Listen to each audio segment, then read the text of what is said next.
I remember when I saw that Data Life was over right at the end of the spring 2013 and thought to myself, I'm gonna watch all of this, and you know what? That's exactly what I did. I sit down and binging the whole 12 episodes of anime and had a good time. Except for the last episode. I remember finding that one weird. But I like it. Enough to when the second season aired next year, I was there to watch the first, second, all of the episodes weekly. Religiously. I used to be more than an anime watcher. I was a legend of a weeb. If there was a show that caught my interest, I would commit myself to watch all of it and find some enjoyment in it. Like I did with the 2 seasons of Data Live. Without scripting in mind and not counting the editing, it took me 2 months to finish both seasons of Data Live. But that still leaves me with 53 days, 1272 hours to watch 22 episodes of anime. My dear viewers, I fail at that.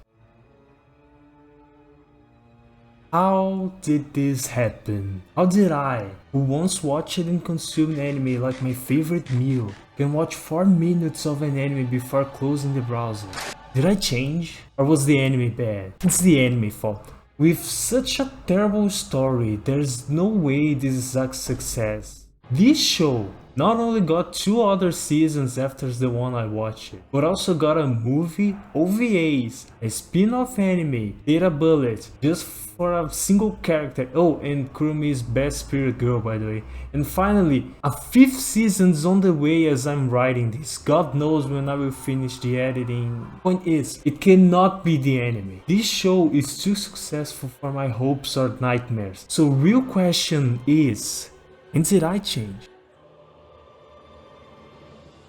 You know what? I didn't change. This anime just sucks. I often binge entire series without noticing the time pass. Really, the quality of Data Life is one to blame. Look at the awful plot of this anime. Data Life is about the blandest main character ever that experienced sudden explosions in his hometown. Somehow, he survives the atomic bomb and gets the SSR character in the gacha game called Real Life. Oh yeah, this anime is all about gambling for battle rifles that for each roll, hundreds of thousands of lives are lost. But that's a low price to pay for anime, right? In his quest for railing, he will go to the real life equivalent of Honey Pop. However, if he fails, the entire world dies. Going through various dates and troubles to maybe get the waifu of his dreams and also hope she doesn't explode the entire city. I don't need to tell you that the story is not good.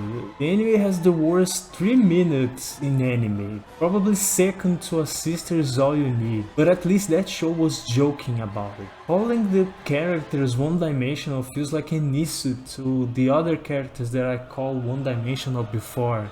This girl, whole job is to say how disgusting. That's all she does. The anime is terrible. I cannot understand how someone would go through 2 seasons of it. And before you say, I know, I went through 3 seasons of this, shut the fuck up. I truly believe that there is some sort of misconception or something that I am missing. There is no way this anime is like this.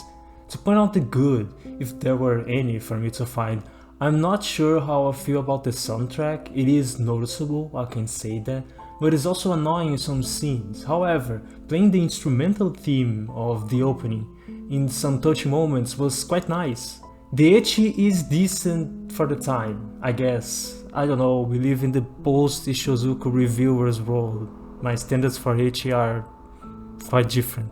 Kurumi is a great villain, rival, I don't know. The doctor girl, however, is the best girl in my opinion. There is no character more useful than her.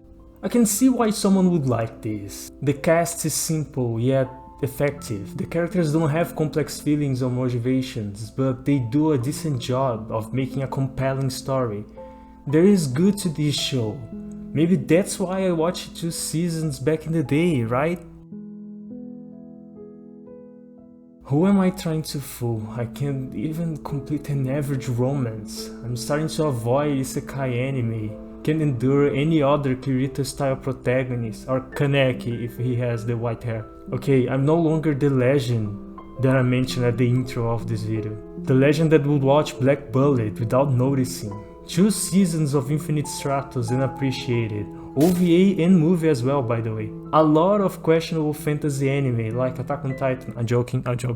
Spring 2023 has a lot of interesting anime, a dream for my younger self where he could catch up with all the fantasy, vibe anime, comedy, romances, the sequels. Oh my god, the sequels! I never finished Tonikaku Kawaii Season 1. I don't know why, I just never did. I never finished Ancient Magus Bride. I don't know why, as well. It was really good. The new Gundam, Suisei no Majo, not a single episode. Dr. Stone Season 3, I didn't even finish Season 1. I am a disappointment of an anime reviewer. Am I even worthy of being called an anime reviewer? I think I finally get it. It is not the anime, not even technically me. I grew older and with that, my tastes change. I can no longer endure watching anime that I watched before, and when I say watch it, I mean start to end, every single one. I won't blame that I don't have time, it's just a choice. Tastes change and that's okay. Maybe that means watching less anime. And even if Data Live is actually a masterpiece of an anime and this review is completely wrong, I accept the shame of disliking. I accept that I may be cringe, but I'm free.